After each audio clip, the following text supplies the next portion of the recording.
Auto hebohkan fans Garuda. Arsene Wenger di luar dugaan berikan prediksi mengejutkan soal laga Indonesia versus Lebanon malam ini. Bahkan sampai bilang, dengan materi pemain berkelas Eropa yang ada saat ini, Indonesia bukan hanya bisa menang, tapi bisa menang mudah. Mereka punya pemain berkualitas di setiap lini. Saya berharap Indonesia menang dan melanjutkan kebangkitannya. Wah, validkah demikian? Kejutan besar tak terduga. Manajer Timnas, Pak Sumarji, berikan bocoran Super A1 soal skuad jelang laga vs Lebanon malam ini. Apakah benar bocorkan ada 6 pemain dicoret, termasuk Marcelino Ferdinand dan tak masuk DSPK? Simak semua detailnya berikut ini.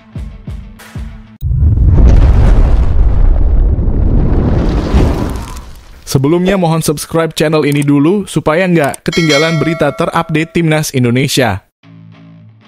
Auto hebohkan fans Garuda. Arsene Wenger di luar dugaan berikan prediksi mengejutkan soal laga Indonesia versus Lebanon malam ini. Bahkan sampai bilang, dengan materi pemain berkelas Eropa yang ada saat ini, Indonesia bukan hanya bisa menang, tapi bisa menang mudah. Mereka punya pemain berkualitas di setiap lini. Saya berharap Indonesia menang dan melanjutkan kebangkitannya. Wah, validkah demikian? Sebuah kejutan besar datang dari mantan pelatih legendaris dunia, Arsene Wenger. Sosok yang pernah mengubah wajah sepak bola Inggris dengan filosofi menyerang dan taktik briliannya itu mendadak memberikan prediksi yang membuat publik Indonesia berdebar sekaligus percaya diri. Wenger menilai bahwa Timnas Indonesia punya peluang besar untuk menang mudah atas Lebanon dalam laga FIFA Matchday yang akan digelar di Stadion Gelora Tomo, Surabaya, Senin malam ini. Menurut Wenger, Indonesia kini memiliki kedalaman skuad yang mewah serta gaya bermain agresif yang bisa dengan mudah melumpuhkan Lebanon. Ia menilai bila Patrick Kluivert mampu menurunkan line-up terbaik sejak menit pertama, maka kemenangan bukan lagi sekedar harapan, tetapi bisa menjadi kenyataan yang nyata. Dengan materi pemain yang ada saat ini, Indonesia bukan hanya bisa menang, tapi bisa menang mudah. Mereka punya pemain berkualitas di setiap lini. Yang terpenting adalah konsistensi dalam strategi, pemilihan susunan pemain inti, serta keberanian untuk tampil agresif sejak awal, ujar Wenger dalam wawancara yang kini jadi perbincangan hangat publik. Seperti yang telah terlihat di laga kontra Taiwan, Patrick Kluivert sudah mulai melakukan terobosan dengan memberikan menit bermain pada beberapa pemain yang sebelumnya jarang tampil. Hasilnya, Indonesia berhasil berpesta gol dengan skor telak 6-0. Sebuah penampilan yang memamerkan betapa banyaknya opsi dalam skuad Garuda. Kini melawan Lebanon, Kluivert diyakini tidak akan lagi melakukan eksperimen berlebihan. Justru ini adalah momen baginya untuk menurunkan formasi terbaik versi dirinya saat ini. Nama-nama yang selama ini jadi tulang punggung Timnas Indonesia seperti Jay Itzes, Justin Hubner, Calvin Verdonk, Joey Pelupesi, hingga Kevin Dix diperkirakan akan langsung diturunkan sejak awal.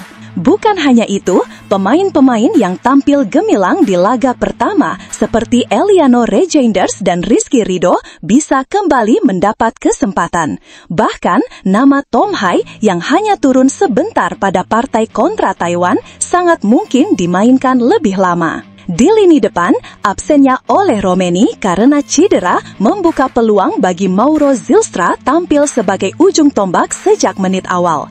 Sedangkan Miliano Jonathans bisa diberi peran lebih untuk mengisi sektor sayap, menghadirkan kombinasi kecepatan dan kreativitas. Meski Lebanon saat ini berada di ranking 112 FIFA, 6 peringkat lebih baik dari Indonesia, Arsene Wenger tetap menilai skuad mereka jauh di bawah level Indonesia. Dari sisi kualitas individu hingga variasi permainan, Indonesia dianggap memiliki paket yang lebih lengkap. Lebanon mungkin akan memilih bertahan, mereka paham kualitas Indonesia. Tapi jika Indonesia bisa bermain agresif sejak awal, mereka akan kesulitan keluar dari tekanan. Lebanon memang punya catatan impresif dalam 9 laga terakhir, termasuk kemenangan mengejutkan 1-0 atas Qatar. Namun, Wenger percaya bahwa tren positif itu bisa runtuh saat menghadapi skuad Indonesia yang sedang berada di puncak kepercayaan diri. Laga melawan Lebanon bukan hanya soal kemenangan, tetapi juga soal pembuktian Patrick Kluivert sebagai pelatih baru timnas Indonesia.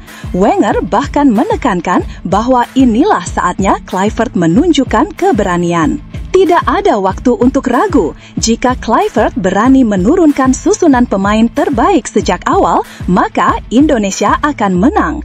Ini saatnya Indonesia menunjukkan bahwa mereka adalah salah satu kekuatan baru di Asia. Lebih jauh, Wenger bahkan memberikan pesan motivasi khusus bagi skuad Garuda. Ia meminta para pemain Indonesia untuk membuktikan diri sebagai tim terbaik di lapangan dan membuat supporter bangga malam ini. Dengan kedalaman skuad yang ada, ini adalah momen emas. Saya berharap Indonesia menang dan melanjutkan kebangkitannya, ucap Wenger penuh keyakinan. Prediksi mengejutkan dari Arsene Wenger ini jelas jadi suntikan moral yang luar biasa bagi skuad Garuda. Jika seorang pelatih legendaris yang pernah melahirkan generasi emas Arsenal percaya Indonesia bisa menang mudah, maka bukan tidak mungkin hal itu benar-benar terjadi. Namun, tunggu dulu. Setelah admin telusuri secara mendalam, berita di atas adalah karangan belaka dan jelas hoax. Ini sebagai edukasi, supaya para penonton bisa lebih meneliti berita yang tak jelas sumbernya.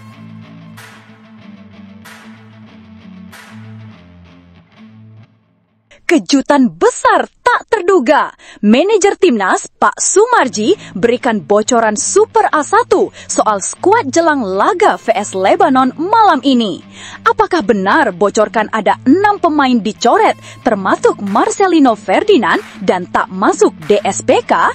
Simak semua detailnya berikut ini. Pelatih timnas Indonesia, Patrick Kluivert, menegaskan dirinya akan tetap melanjutkan eksperimen taktis yang belakangan ia coba terapkan. Namun, ia juga memastikan bahwa eksperimen itu sama sekali bukan bermaksud untuk menghapus pakem permainan yang sebelumnya sudah dibentuk oleh Shin Tae-yong. Eksperimen yang dimaksud sempat terlihat jelas ketika timnas Indonesia mencatat kemenangan telak 6-0 atas Taiwan pada Jumat lalu. Dalam laga tersebut, Kluivert mencoba formasi yang jarang atau bahkan hampir belum pernah digunakan oleh Garuda, skema 4 back. Hal ini pun diakui langsung oleh Kluivert dalam konferensi pers usai pertandingan. Menurutnya, kesempatan melawan Taiwan ia manfaatkan untuk menjajal sistem baru setelah sebelumnya hampir tidak punya waktu untuk melakukan eksperimen saat kualifikasi Piala Dunia 2026 putaran ketiga. Ya, Anda tahu blok Australia, Bahrain, Jepang, dan China. Sangat sulit untuk membuat rencana saya berjalan, kata Patrick Kluivert menjelaskan mengapa ia butuh laga uji coba seperti melawan Taiwan. Jika selama ini timnas Indonesia identik dengan skema 3 back ala Shin Tae-yong, maka di tangan Kluivert komposisinya berubah cukup signifikan. Ia menurunkan 4 back sejajar, sementara sektor tengah dan depan dibuat lebih fleksibel. Dengan perubahan itu, formasi Garuda bisa bertransformasi ke berbagai pola, mulai dari 4-4-2 hingga 4-2-3-1 tergantung kebutuhan di lapangan. Sekarang saya punya waktu, itulah mengapa saya juga mengubah taktik saya dan saya pikir mereka melakukannya dengan sangat baik, kata Patrick dengan penuh optimisme. Ia juga menambahkan bahwa sejak awal sudah menekankan pentingnya semangat bermain kepada anak asuhnya. Saya sudah bilang sebelum pertandingan bahwa semangatnya fantastis. Mereka mengerti sistemnya, mereka tahu eksekusinya karena semua orang tahu Taiwan peringkatnya lebih rendah. Tapi meskipun sebuah negara peringkatnya lebih rendah, mereka tetap harus melakukan apa yang harus dilakukan. Itu yang saya lihat, lanjut Kluivert.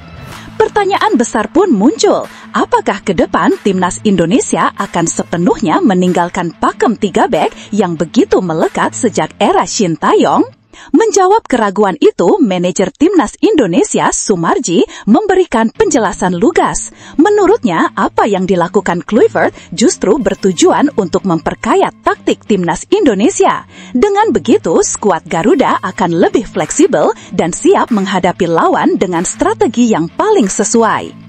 Jadi begini, di sepak bola itu memang harus ada strategi yang dijalankan ketika siapa yang mau dihadapi, jelas Sumarji dalam program E-News Liang. Ketika lawan harus dihadapi dengan macam-macam strategi, ya pola itu akan berubah. Tetapi memang di pembicaraan di tim, perubahan strategi itu selalu diupdate. Dan yang dilihat adalah, ini lawan kita ini siapa? Saya kira itu jawaban saya kalau ditanya apa yang harus dilakukan ke depan, tambahnya. Eksperimen Kluivert dengan 4 bek ini jelas menarik untuk disimak. Apakah ini hanya sekedar variasi atau justru akan menjadi sistem utama Garuda ke depan? Yang jelas, ia menegaskan bahwa pondasi yang sudah dibangun Shin Tae-yong tetap menjadi acuan, sementara dirinya mencoba memberikan opsi baru agar timnas Indonesia lebih kaya secara taktik. Pertanyaannya, apakah menurut kalian formasi 4 bek ala Kluivert ini bisa lebih efektif daripada 3 bek warisan Shin Tae-yong, atau justru timnas sebaiknya tetap mempertahankan pakem lama agar para pemain tidak kehilangan konsistensi?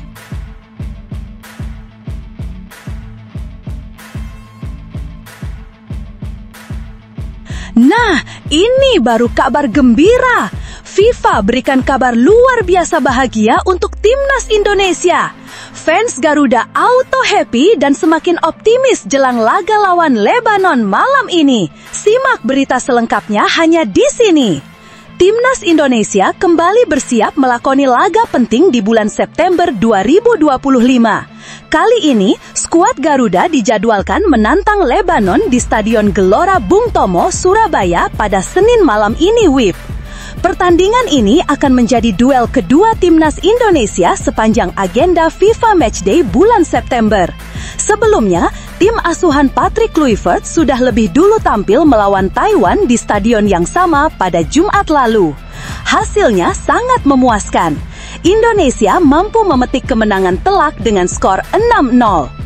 Skor besar ini memang jadi modal penting, tetapi ternyata kemenangan atas Taiwan tidak banyak memberi tambahan poin FIFA. Penyebabnya jelas, karena peringkat Taiwan di ranking FIFA berada jauh di bawah Indonesia. Berdasarkan hitungan resmi, Indonesia hanya akan mendapat tambahan 3,25 poin FIFA dari hasil kemenangan melawan Taiwan.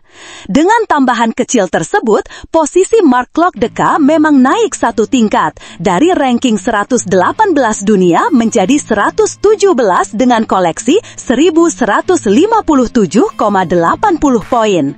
Namun, peluang meraih poin lebih besar sudah menanti. Lawan berikutnya, Lebanon, berada di peringkat 112 dunia dengan raihan 1176,19 poin. Secara otomatis, mengalahkan tim dengan ranking lebih tinggi akan memberi dampak signifikan bagi perolehan poin Indonesia. Jika skuad Garuda berhasil menekuk Lebanon di Surabaya, Indonesia akan mengantongi tambahan 5,17 poin FIFA. Hasil ini sekaligus akan mengantar Garuda naik 1 tangga lagi ke posisi 116 dunia dengan total 1162,97 poin. Tentu, skenario lain juga perlu diperhitungkan. Jika hasil pertandingan berakhir imbang, Indonesia tetap akan mendapatkan tambahan poin meski jumlahnya sangat kecil, yakni hanya 0,17 poin. Sebaliknya, jika Garuda harus menelan kekalahan dari Lebanon, maka konsekuensinya cukup berat. Indonesia akan kehilangan 4,83 poin FIFA yang bisa membuat posisi di ranking dunia kembali merosot. Pertemuan dengan Lebanon ini jelas bukan sekedar pertandingan uji coba biasa. Selain akan menjadi tolak ukur kualitas taktik Patrick Kluivert, laga ini juga sangat penting dalam upaya mendongkrak peringkat FIFA Indonesia. Pertanyaan sekarang, mampukah Indonesia melanjutkan tren positif setelah pesta gol ke gawang Taiwan? Apakah melawan Lebanon nanti, Garuda bisa membuktikan diri sekaligus panen poin lebih banyak di ranking FIFA? Bagaimana menurut kalian? Apakah Indonesia punya peluang besar menang atas Lebanon atau justru harus lebih waspada karena lawan kali ini levelnya lebih tinggi? Yuk, tulis pendapat kalian di kolom komentar.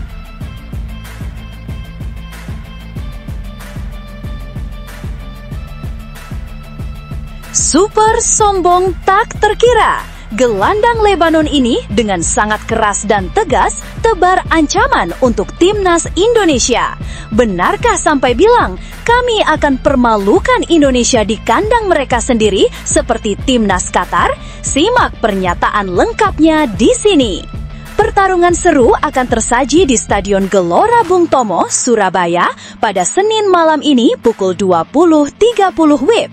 Timnas Indonesia dijadwalkan menghadapi Lebanon dalam agenda FIFA Matchday September 2025.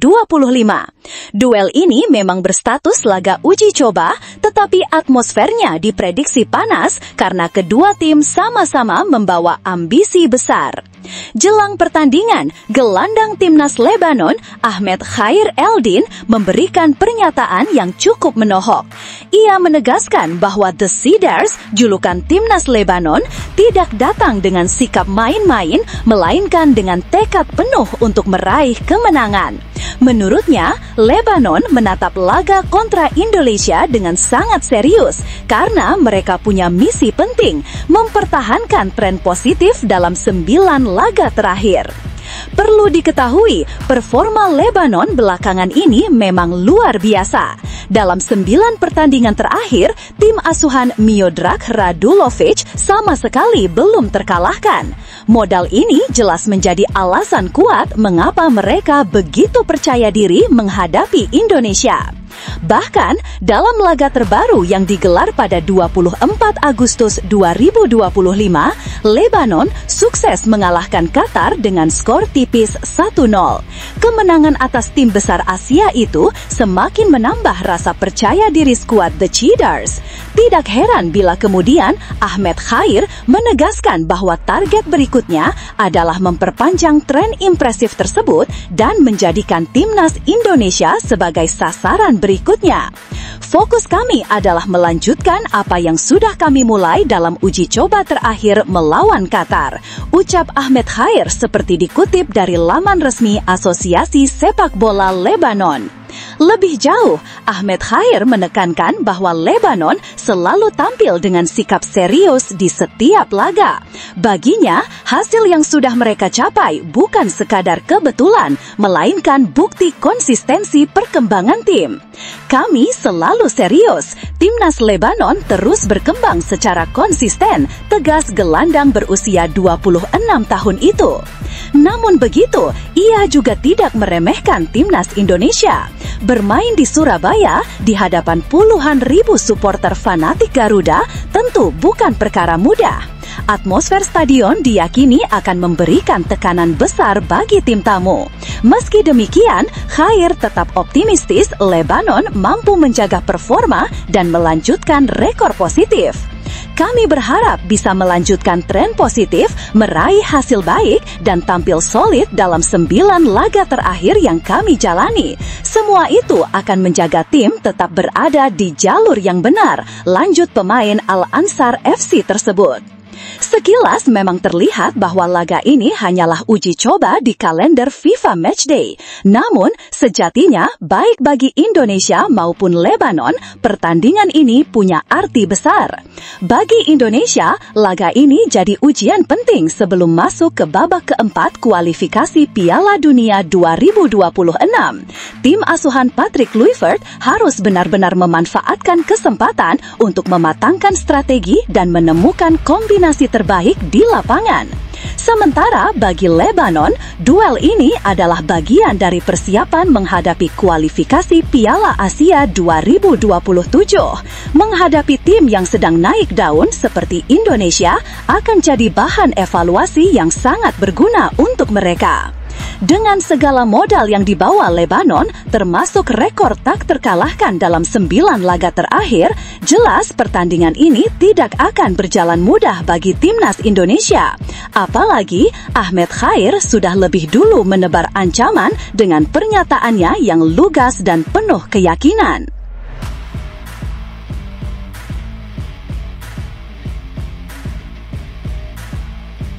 Kabar kurang mengenangkan datang dari Eropa, tepatnya dari Belanda. Maes Hilgers, bek timnas Indonesia yang kini memperkuat FC Twente, sedang berada dalam situasi pelik yang membuat banyak pihak prihatin. Salah satunya datang dari pengamat sepak bola Belanda, Gert-Jan Jacobs, yang menilai kondisi Hilgers saat ini pasti terasa sangat menyakitkan. Seperti diketahui, Maes sebenarnya sudah bersiap meninggalkan FC Twente. Klub pun mempersilahkannya pergi, namun proses kepindahannya gagal terwujud.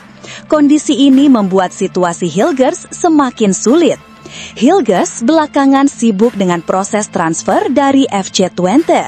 Sayangnya, semua rencana hengkang tersebut tidak berjalan mulus. Bahkan, kegagalan pindah klub itu berimbas langsung pada menit bermainnya di awal musim Liga Belanda 2025-2026. Pelatih FC Twente, Joseph Oosting, memilih untuk meminggirkan Hilgers dari skuad utama.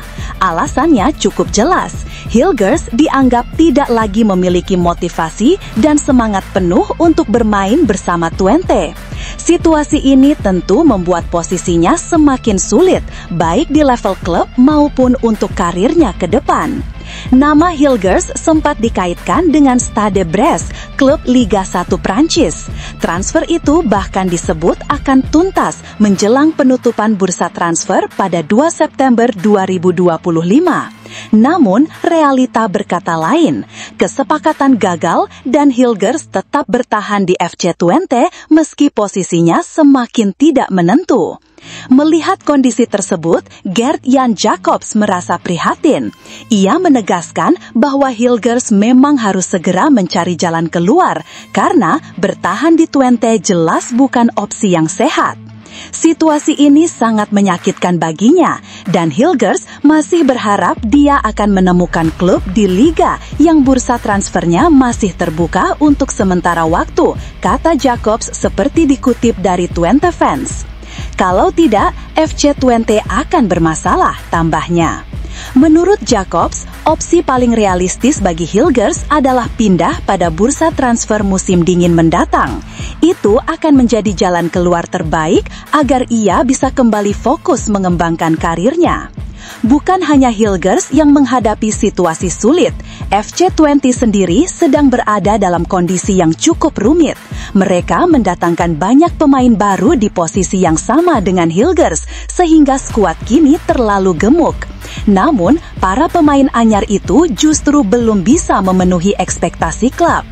Mereka sudah mendatangkan pemain untuk itu, seperti Robin Proper dan Staff Lemkin. Namun sejauh ini, Lemkin belum memenuhi harapan, dan hal itu juga berlaku untuk beberapa pemain lain yang didatangkan FC Twente. Tutur Jacobs. Mereka belum sepenuhnya memenuhi harapan. Mereka sekarang menghadapi tim yang sedang kesulitan. Hal yang sama berlaku untuk Thomas van den Belt yang belum memberikan kesan yang baik di FC Twente, tambahnya. Situasi ini semakin pelik karena Joseph Oosting, pelatih yang memimpin sejak awal musim, resmi dipecat pada Kamis lalu. Artinya, tim kini tidak hanya punya masalah internal dengan pemain, tapi juga sedang mencari stabilitas baru di bangku pelatih. Dengan semua kondisi tersebut, masa depan Maes Hilgers di FC Twente jelas masih jadi tanda tanya besar. Bertahan artinya harus bersaing dalam skuad yang sudah padat dan penuh ketidakpastian. Namun, jika hengkang, ia harus menunggu hingga bursa transfer musim dingin, kecuali ada peluang dari liga yang bursa transfernya masih terbuka. Bagi penggemar sepak bola Indonesia, situasi ini tentu menyisakan rasa khawatir. Hilgers adalah salah satu pilar pertahanan Garuda yang diharapkan bisa terus tampil konsisten di level klub agar performanya tetap terjaga ketika membela timnas. Menurut kalian, apa langkah terbaik untuk Mace Hilgers? Apakah sebaiknya ia bertahan sampai bursa musim dingin atau segera mencari liga lain yang bursa transfernya masih terbuka? Yuk tulis pendapat kalian di kolom komentar.